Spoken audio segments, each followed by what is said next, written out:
en fait, en réalité, notre Mélissa, j'ai souhaité qu'elle rentre juste après le jingle. Ça a son charme. Ça a son charme. Ça a son charme. Bonjour Mélissa, comment ça va? Comment ça va, Oui, ça va très vous bien. agissez comme un metteur en scène. Hein. Exactement, je suis le grand metteur en scène.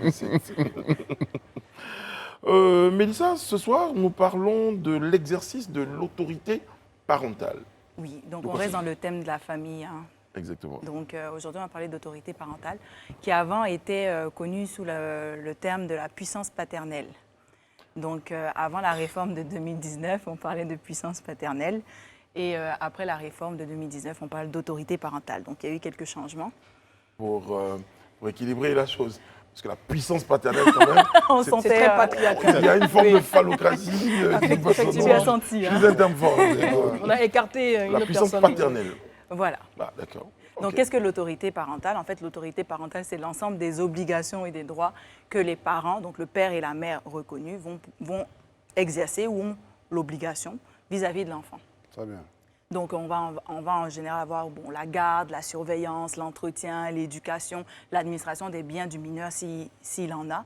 Donc, ça passe autant par l'inscrire à l'école, s'assurer qu'il mange, qu'il soit dans un environnement propice, bien évidemment, tout ce qui encadre le bien-être de l'enfant.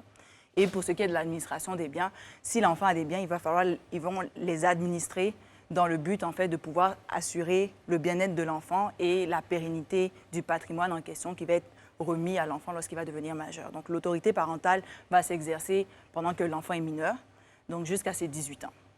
Après les 18 ans, l'autorité parentale, il n'y a plus d'autorité parentale, il reste des obligations morales, mais il n'y a plus l'obligation, par exemple, d'éducation, l'obligation de s'assurer. Donc, cette obligation, elle existe et elle est imposée par la loi jusqu'à ce que l'enfant soit majeur. Donc, quelle est la différence, par exemple, comment l'autorité parentale va s'exercer lorsque les parents sont mariés ou lorsque les parents ne sont pas mariés ou est-ce qu'ils sont séparés? Est-ce qu'il y a des différences en soi? Très bien. Donc, vis-à-vis des tiers, donc vis-à-vis de tout le monde, en fait, on va présumer que lorsqu'un parent pose un geste, un acte de l'autorité parentale, donc par exemple, quand il va inscrire son enfant ou quand il va le chercher à l'école, on va présumer que l'autre parent est au courant et qu'il est d'accord et que c'est dans l'intérêt de l'enfant. Maintenant, quand les parents vont être mariés, on l'a vu, je pense, dans les différents numéros où on a parlé du fait que la filiation, donc le fait de reconnaître, la loi va automatiquement reconnaître que l'époux est le père de l'enfant. Donc, si toi et moi, aujourd'hui, on est mariés et que j'ai un enfant, on va assumer que parce que tu es mon mari, là, devant la loi, que tu es bel et bien le père de mon enfant. Donc, les liens de filiation vont être reconnus. Donc, comme la loi parle de l'exercice des parents qui sont reconnus, donc du père et la mère reconnus, donc toi et moi, on va pouvoir exercer l'autorité parentale. D'accord. C'est de la fiction. Donc, sois pas trop enjaillé. Très bien. Non, mais il y a des moments où je suis en prison. Au-delà même de la fiction, c'est une très belle évolution pour notre code, dans le sens où, avec la puissance paternelle, vous savez que, par exemple, la maman n'avait pas le droit d'aller chercher un enfant, par exemple, à l'école. C'était vraiment très rétrograde.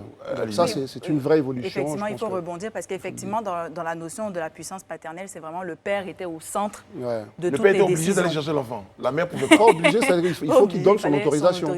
Il pouvait donner son veto, en fait, imposer son veto. Oui, parce qu'on peut imaginer que la mère pour aller chez l'enfant et puis fuir l'enfant. Non, mais vous êtes mariés, donc... Mais aujourd'hui, on met les deux parents, en fait, sur le même pied d'égalité. Donc, le père et la mère ont les mêmes droits, mais aussi les mêmes obligations. Très bien. Alors là, pour voyager, par exemple, est-ce qu'aujourd'hui, tu as la possibilité de pouvoir voyager avec notre enfant sans que je délivre, par exemple, une autorisation? Non, aujourd'hui, il faut quand même délivrer une autorisation, surtout pour sortir du pays. Parce que ça va de soi. On assume effectivement pour les actes usuels, donc peut-être aller chercher l'enfant à l'école, etc. On ne va pas se promener avec une autorisation du père ou une autorisation de la mère. Mais c'est bien qu'on en parle parce qu'en général, l'autorisation parentale était une autorisation en général du père. Moi, ce que j'ai régulièrement vu, c'est que le père devait... Mais quand le père décide aujourd'hui, si c'est moi qui décide de voyager avec notre enfant, est-ce que j'ai besoin d'avoir... Oui, Brice, Oui, bien il faut sûr. que je te Oui, donne bien mon sûr. autorisation si on a un enfant ensemble. Et, Bien sûr.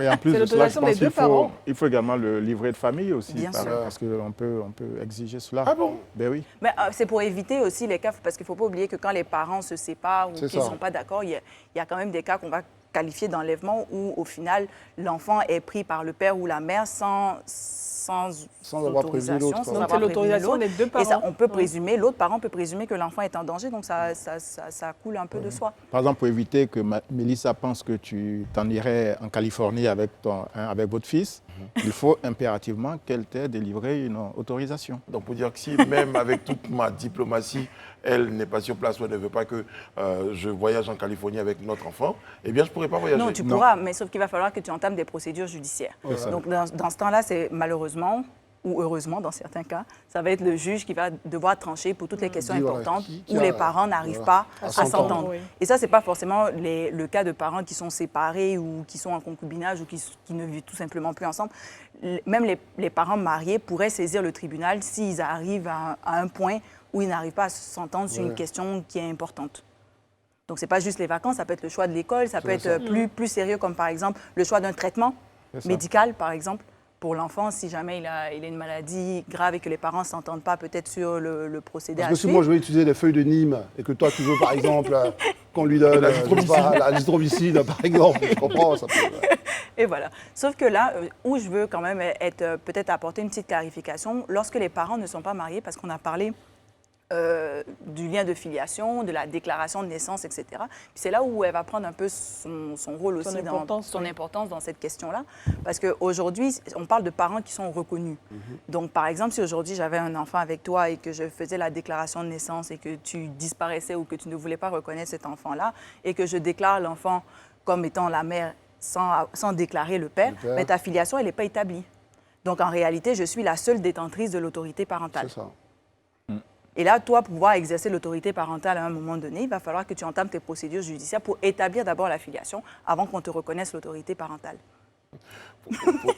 Pour faire un langage ivoirien, toi, c'est pas toi tu n'as pas le premier enfant et c'est toi qui veux empêcher un certain nombre de choses. D'accord. Faut d'abord... D'accord, ok, c'est bien compris. Faut d'ailleurs... ok. Et je tiens à préciser aussi que l'autorité parentale, c'est vraiment le père et la mère. Donc, Oui, c'est bien pas la sûr. sœur, Bien c'est sûr. pas les grands-parents, c'est pas l'oncle, c'est pas le nouveau conjoint. Ah ouais. Donc, disons qu'aujourd'hui, on se sépare et que je décide d'épouser André.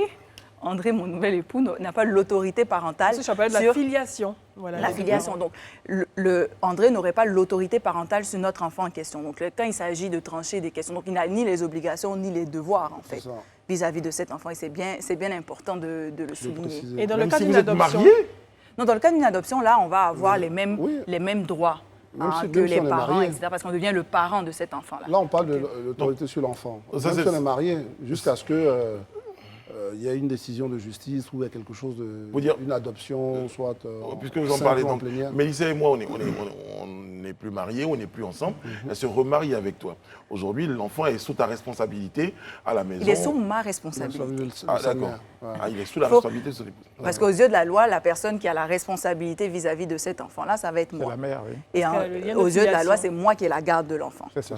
Dans le Il faut la scénario garde dont tu parles. partagée, Et ouais. ce qui est important aussi de souligner, c'est pas parce qu'on a la garde de l'enfant qu'on détient tous les droits de l'autorité parentale, qu'on a tous les droits et que la personne qui est le parent qui n'a pas l'enfant en question n'a plus de droits sur cet enfant-là. En réalité, on a toujours les mêmes droits. C'est la seule différence, ça va être que la personne qui a la garde va exercer, si vous Une voulez, responsabilité. les actes quotidiens. Au quotidien. Donc, ça serait qu'il ait Donc, fait les ouais, devoirs, pour- qu'il ait Pour bel et bien revenir mangé. justement sur l'exemple de Mélissa, justement, si elle se remarie avec moi et que l'enfant, par exemple, a un problème et qu'on doit l'opérer, par exemple, il faudra l'autorisation de Brice. On va dire non, comme on habite ensemble, moi je dis au médecin, est-ce qu'on peut l'opérer? Je n'ai pas le droit, enfin, j'ai pas l'autorité pour... Et moi qui suis son Exactement. oncle, je n'ai Et rien à l'oncle, dire. Non plus. Voilà. Il faut Ni la trouver tante Brice. que je suis. Très bien. Et du coup, c'est plus clair. Donc, ce que je suggère quand même, c'est que les parents puissent s'entendre parce que, évidemment, ce n'est pas toujours aisé de se retrouver devant le tribunal pour discuter de questions de vacances. Ou, Et le feuille de nid. Non, mais parce que agréable. mais quand on voit aussi les conditions de votre divorce, forcément, après, c'est compliqué. Non, Brice et moi, on va toujours bien Voilà. s'entendre. Ouais, c'est ça. C'est très, très bien. Malheureusement, pour Fais vous, André, attention, il a un projet d'aller vivre en Californie.